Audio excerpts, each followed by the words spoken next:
We are getting very close to being ready to take this thing and put it in the trailer and call it done and ready to go to No Name Nationals. I just want to make a list of a few things that I know I need to get done so that I don't forget something. The first one is the fuel pressure regulator. Okay. And then once we get that on, we'll adjust the fuel pressure. We need to fix the wiring on the nitrous switch. I didn't have it wired correctly, so I gotta fix that. Then we need to get the radiator back in. And once we get the radiator back in and we get it running, we need to tune the carb or adjust the carb. We need to put the bolts back in the upper control arms. Need to hook the shifter up. It's hooked up in the cab but not on the transmission. Need to put the U-bolts on the leaf springs. We need to cut off the centering bolts. I'm just going to put finish front end. Set the timing. The exhaust. We need to put the exhaust on. We need to set toe and camber.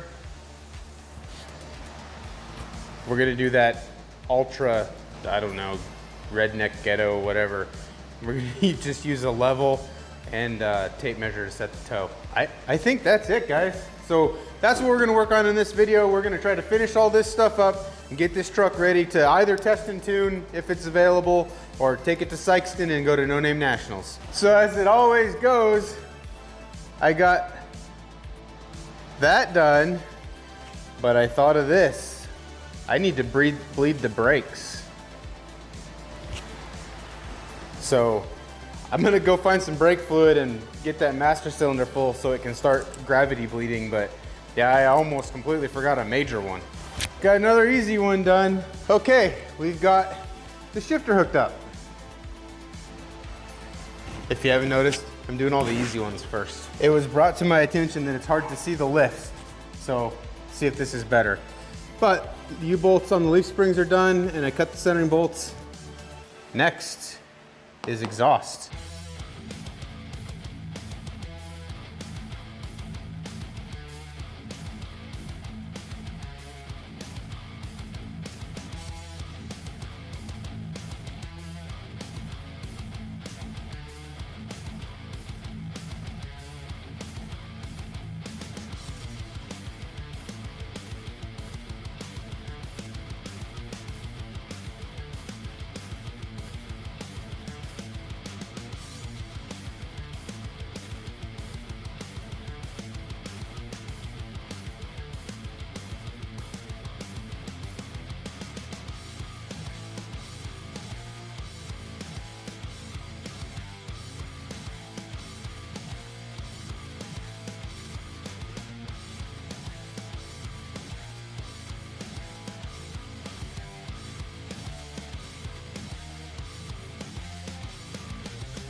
Since we now have a slip collector, we're just going to use some of these 3-inch band clamps. These ones are flared for like an outside to inside connection. Again, just stuff I got off Amazon. I think these are Evil Energy brand, so they're pretty nice. They seem to fit pretty good, so we're going to go ahead and put these on, and then our exhaust is done. We can cross one more thing off our list. We get to cross another thing off of our list here. So we've got fuel pressure regulator, which came in, so I have that now. Adjust the carb, can't do that till after we get the fuel pressure regulator done. Finish the front end. I'm kind of liking this whole disconnecting the front end thing. I really want to wait till after I get everything else done before I put the front end back on. Plus, I need to get the truck running because you've heard of painting yourself into a corner? Well, we parked a truck in the way. It's not the same. But anyway, I can't get the front wrap out to pressure wash it, so I can paint the inside of it until I get this running. So that's going to have to wait. But we can go ahead and put our radiator back in so that we can adjust the carb and set the timing. So I think next thing we're going to do is put the fuel pressure regulator on, and then we will get the radiator put back in, which is part of this, and then set the timing and adjust the carb.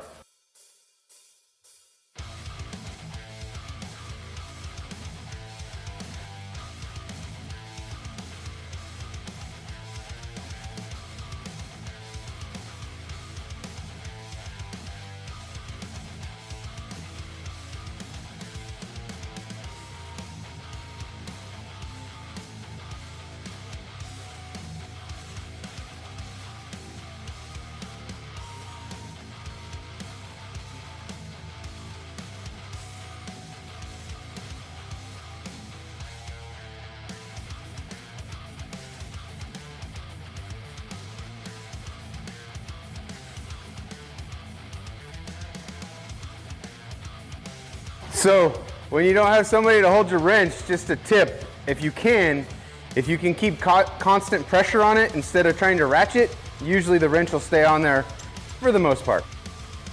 As Richard pointed out in the comments on the assembling an AN fitting video, just take some aluminum scraps and you can make soft jaws for your vise. You wouldn't have to have the 90s on them if you don't have a bender, but it's gonna make my life a little easier.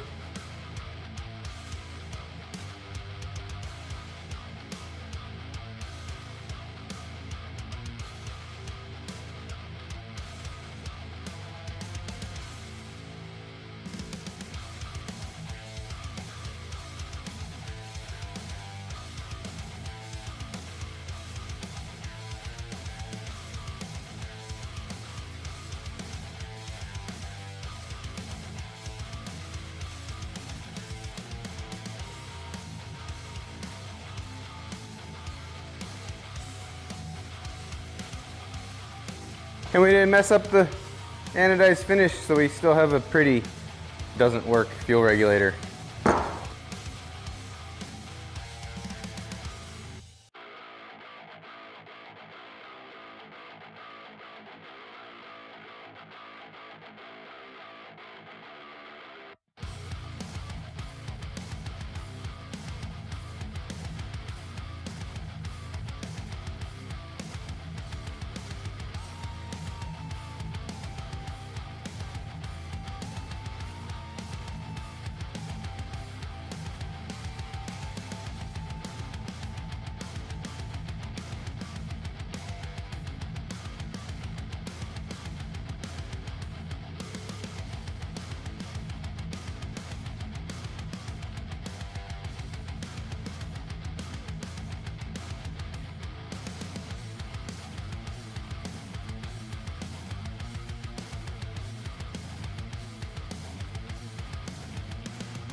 Okay, you guys watch for leaks.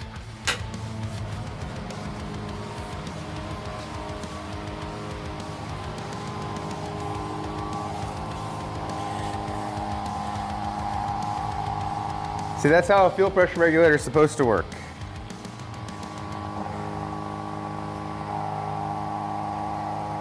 We're gonna dial it up to about 6.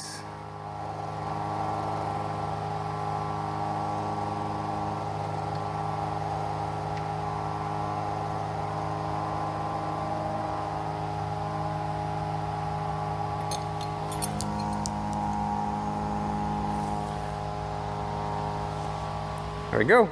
Fuel pressure regulator's done. If I did any good at filming, you guys just saw that. If not, sorry, didn't film it very well.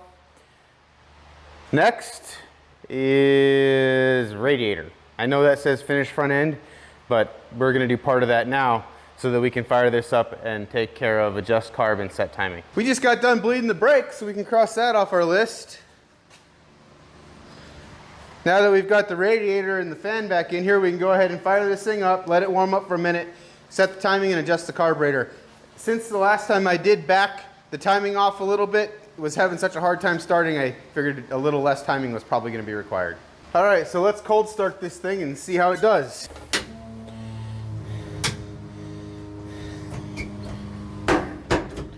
Neutral safety switch works.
That's about 700, that's a little low.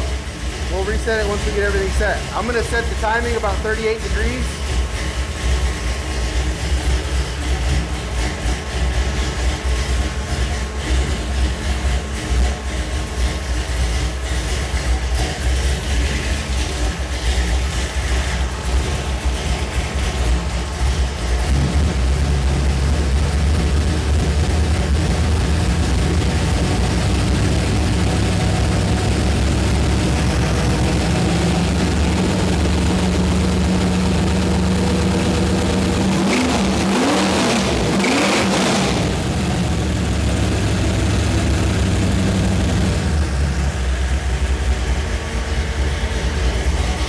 All right, that's pretty much dead on 38 degrees.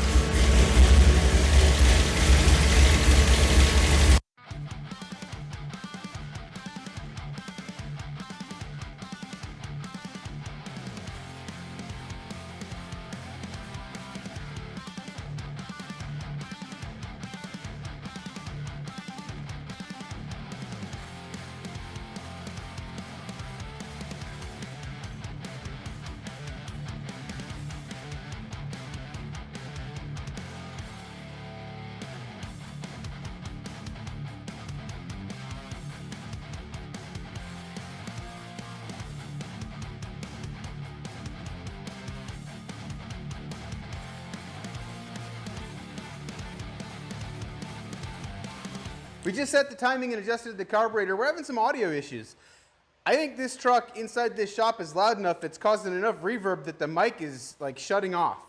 About halfway through the video, actually right after I set the timing, it just shut off. So we'll talk about what I did. I just fired it up. It started pretty easy.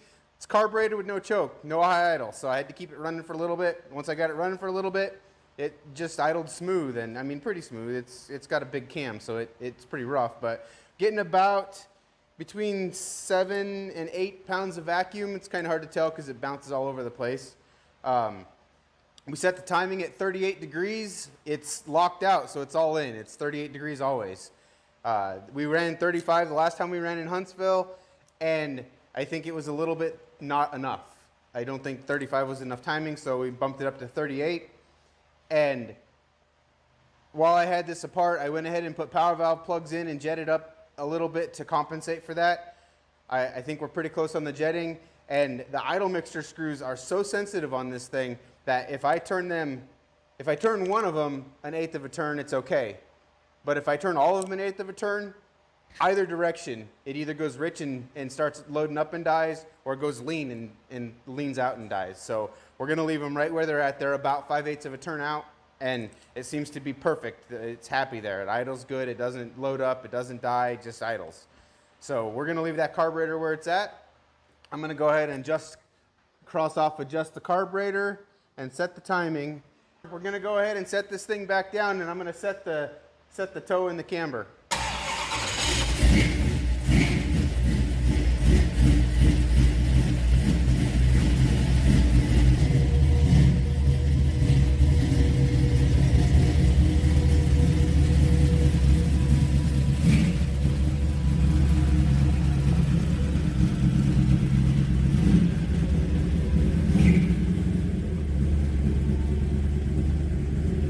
All right, the front alignment is all good. Didn't end up having to change anything. It was pretty much right where I wanted to put it before I started, so good to go.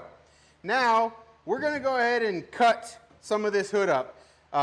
It's not super heavy, but with the weight of the front wrap, if we're gonna be taking the whole front wrap on and off, I don't want all this weight in here.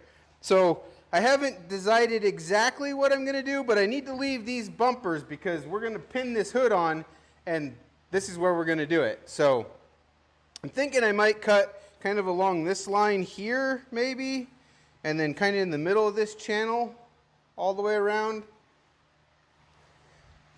I want to also have, I mean, it's not, I took the springs off, so it doesn't have to have a bunch of, it's not going to be real hard to put up and down. We're just going to use a broom handle probably for a prop rod.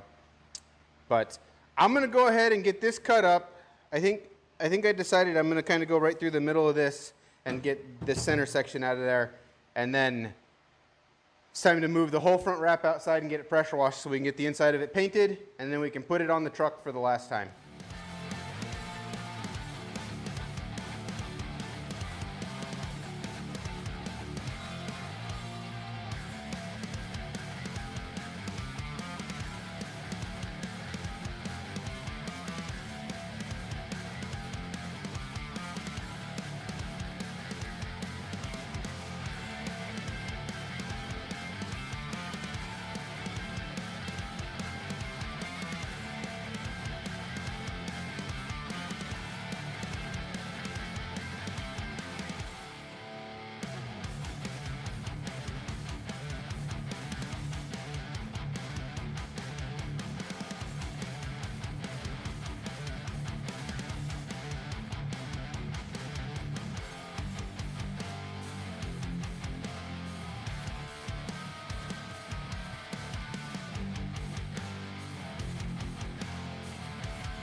kind of wish I would have cut a little more off the front.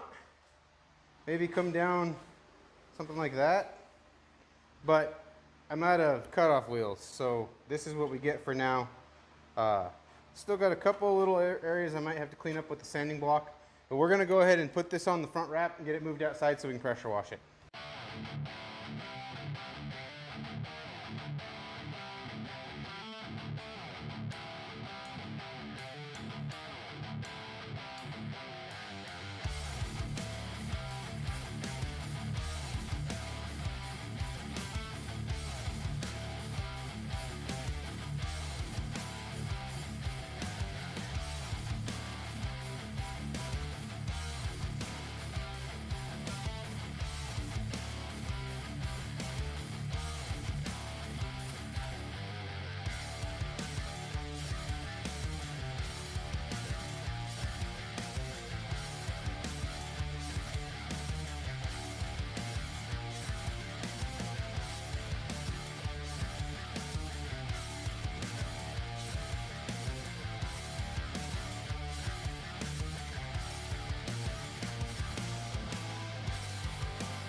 Well, it's done.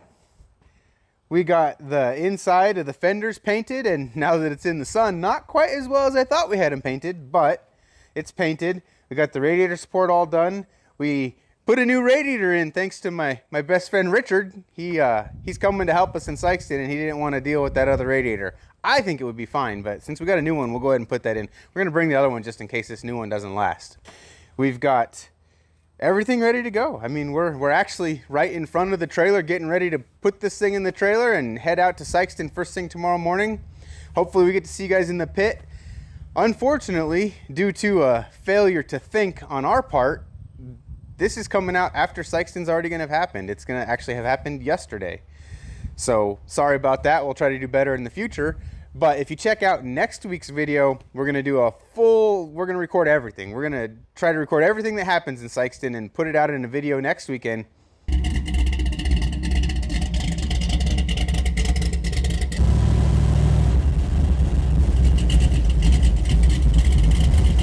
Hope to see you guys in the pits. See you soon.